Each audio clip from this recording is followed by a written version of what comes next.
1937年8月9日下午3时许，上海虹桥机场周边的空气格外闷热，机场外围的铁丝网旁，2名国军哨兵正沿着巡逻路线行走，他们隶属于国民革命军上海保安总团，手中握着制式步枪，目光警惕地扫视着过往车辆。此时，一辆悬挂日本海军陆战队牌照的军用吉普车突然从虹桥路方向疾驰而来，车速极快，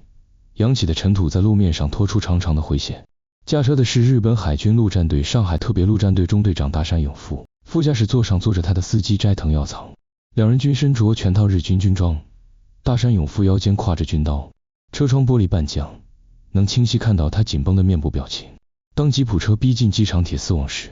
国军哨兵立即举起手势，高声喊道：“停车检查！”但车辆丝毫没有减速的迹象，反而加速冲向机场大门。哨兵见状再次警告，可大山勇夫却拔出军刀，对着哨兵挥舞，示意其让开。在反复警告无效后，国军哨兵果断开枪，第一枪击中吉普车的轮胎，车辆失控偏向路边。随后2声枪响，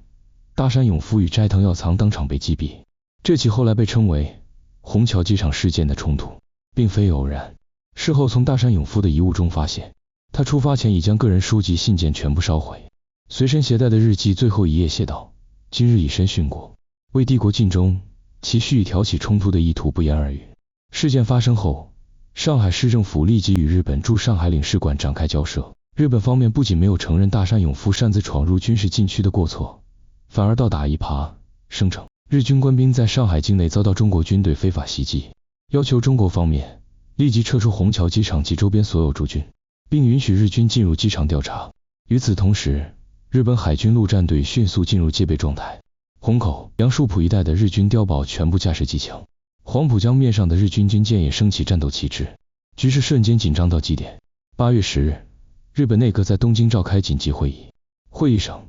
陆军省与海军省达成临时共识，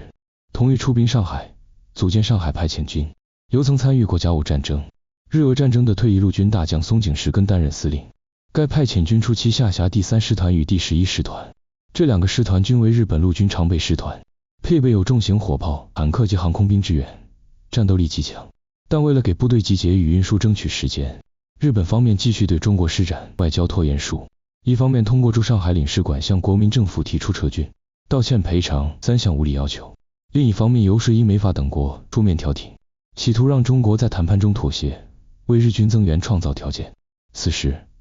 上海市区的日军实际兵力仅有3000人左右，主要是海军陆战队，虽依托防御工事占据优势，但面对中国军队的正规部队，仍难以长期抵抗。国民政府早已识破日本的拖延计谋。8月11日晚，蒋介石在南京陆军总司令部召开紧急军事会议，正式下达歼灭上海日军的命令。时任京沪警备司令的张治中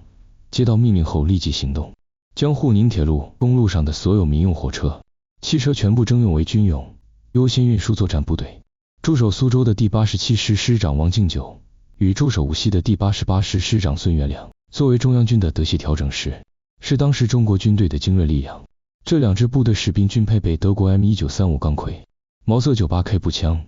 每个步兵营下辖一个机枪连，装备捷克式轻机枪与马克沁重机枪，还配有迫击炮排，火力在国内部队中堪称顶尖。接到命令后，2师官兵连夜集结，乘坐火车、汽车向上海疾驰，于8月12日深夜全部抵达预定位置。87师进驻外滩至闸北一线，88师进驻八字桥至吴淞口一带，与先期化妆进驻虹桥、龙华机场的第2师独立旅配合，形成了对上海市区日军的合围态势。8月12日晚，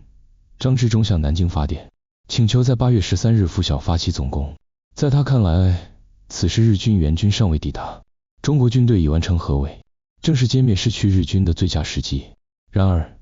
南京方面却传回了蒋介石的回复：不准进攻。等待命令这一决定的背后，是英美法3国驻华公使的介入。8月12日当天，3国公使联名拜访国民政府行政院，以保护上海租界内侨民生命财产安全为由，要求中国军队暂缓进攻，并提议中日双方通过外交途径解决争端。蒋介石此时仍对国际调停抱有幻想。918事变以来，国民政府多次寄望于国际联盟及列强干预，但均以失败告终。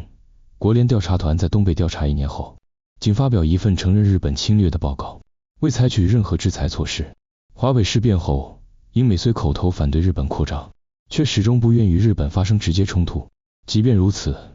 蒋介石仍认为，此次上海战事涉及列强在华核心利益，或许能促使其采取实质性行动，因此决定暂停进攻，等待调停结果。8月13日清晨5时许，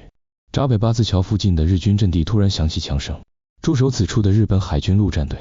通过侦察发现了国军88师的部署，率先向88师前沿阵地开火，密集的机枪子弹扫向国军战壕，88师官兵当即予以还击，迫击炮、重机枪相继开火，八字桥一带瞬间陷入枪炮声中。随后，外滩、吴淞口等地的日军也纷纷向国军发起进攻，淞沪会战正式爆发。接到前线交火的报告后，张治中立即下令中国空军出动。当天上午，76架中国空军战机从杭州笕桥、南京明故宫等机场起飞，分批轰炸日军海军陆战队司令部、惠山码头物资仓库及黄浦江面上的日军军舰。尽管由于飞行员实战经验不足，未能命中敌舰，且误炸了租界内的英国海军司令部，但这场空袭打破了日军空中不可战胜的神话。而在地面，87师、88师的官兵已跃出战壕，向着日军的碉堡与据点发起冲锋，一场注定惨烈的拉锯战就此拉开序幕。